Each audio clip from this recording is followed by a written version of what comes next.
All right, little update video for Norah.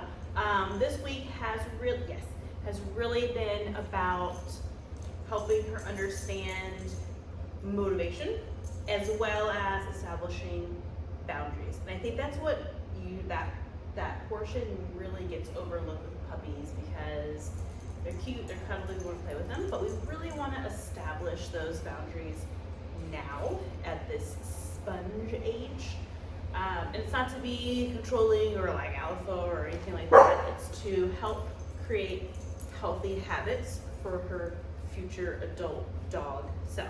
And she's just a rude little pushy puppy that's on insult to her. That's just puppinism. And she's barking at dogs in the crate.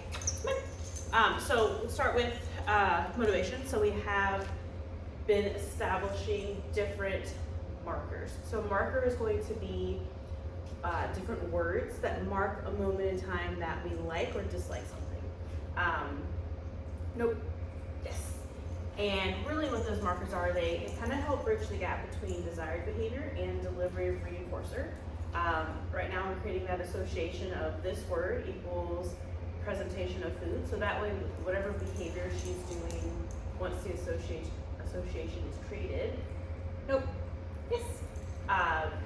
That behavior will take on the good feeling of food when she hears that marker so that she'll continue to do it. Or if I'm using like no, which is going to be a verbal correction, that's going to present the possibility of a pressure source.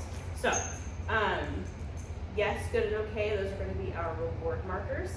Yes means I like what you did, come take something from me. So it's going to be a terminal marker, marking a moment in time that I like something that she did, behavior's over, and I want her to come take food from me. How I deliver that marker, yes, is I want there to be a lot of movement. Let her chase after it, let her play around with it. It's not super easy to get, I want her to work to get it, to activate her prey drive and increase the value of what I have to offer. So that way, even if she's not really that hungry or she's full, when she hears that, yes, she knows that she's gonna have fun. Or good is our duration marker. I'm going to bring good, the reinforcer, to her. Good, and I can continue to pay her in behavior to keep her doing the thing. Good, I'm liking that she does. Good, and then okay is the terminal marker, meaning the behavior's over. She can be done and do whatever she wants to. I use air quotes because otherwise she can't do whatever she wants to. So as far as the jumping and things like that, that's where we're going to go into the balance of establishing boundaries. Excuse me. I really think it's important that she learns to advocate, to respect our space. We have to advocate for our space. So lots of moving into her space to have her yielding to our pressure. Dogs, they don't necessarily communicate verbally well. They don't understand our words all the time. So we can create associations with certain words so that they are, what's the word I want to use? They have a conditioned response to those words, but really they're physical creatures. So we have our leash and we have our body as spatial pressure. Good girl. So I want to utilize that in a fashion that she's moving out of our space a lot. And it has to be done on multiple contexts, not just when she's jumping. I want her moving out of our space. If she's coming and trying to get attention, obviously I don't mind, like I want you to be able to cuddle with your dog. I'm not telling you to not give her attention, but I want it to be more so on your terms. If you're equally enjoying it, that's fine, as long as she's responding to what you say, that interaction is over, that she's respectful to that. So right now there's a lot of embellishing our need for space to create clarity.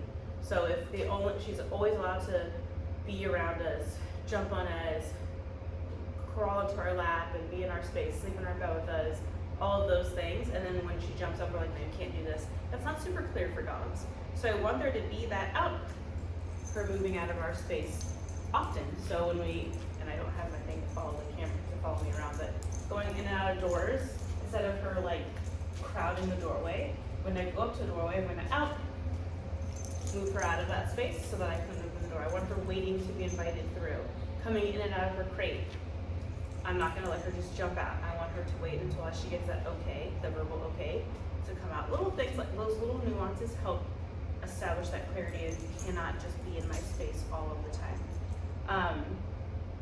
Another thing, because she's a puppy, we want to teach healthy habits wherever that is, wherever you want your limitations. So like in my house, I have 3 dogs.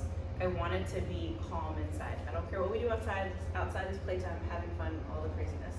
Inside, every time we get to a certain arousal level, we just put the dogs away or we go outside, whichever is, whatever you want to do in that situation. It depends on how much enrichment they've gotten throughout their day. So I think it's really important for dogs, not in the punishment sense, we're not yelling, we're not fussing, it's just you're too much.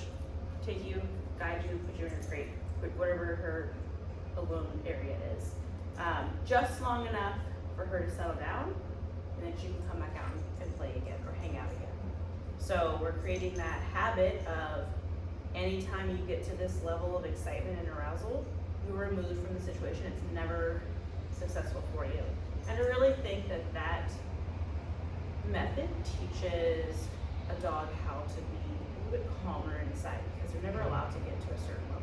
If we're fussing or lots of movements and all this craziness, that's going to amplify the situation. I want it to just be crazy. Guide her if she has put a leash on her, put her in her crate, leave her alone, and if she settles down, she can come back out. Super, super neutral. Everything should be neutral about it. I don't want the crate to be a bad place. It's just you go in here till you calm down, and then you can come back out and try again. The repetition of that, the consistency of that is going to help her learn how to regulate her energy levels a little bit. And then as we progress in training, we'll get more into like place command and working on her like frustrations on the leash and things like that, where she's barking at strangers and all of that nonsense. Yes. I just like to give that little tidbit of information right now. She's a sponge. Everything that happens to her is a learning opportunity, and that can be good in both that, depending on how you're rewarding her, whether it's purposeful or involuntary. If you have any questions, shoot me an email, and I'm happy to answer any of that, and I will continue to send little updates. She's doing super well. She has a really nice response to her marker, so we've mostly been working in the kennel room for now, just to help set up success. At home, practicing the yes marker is going to be super helpful. Have her on leash, move about.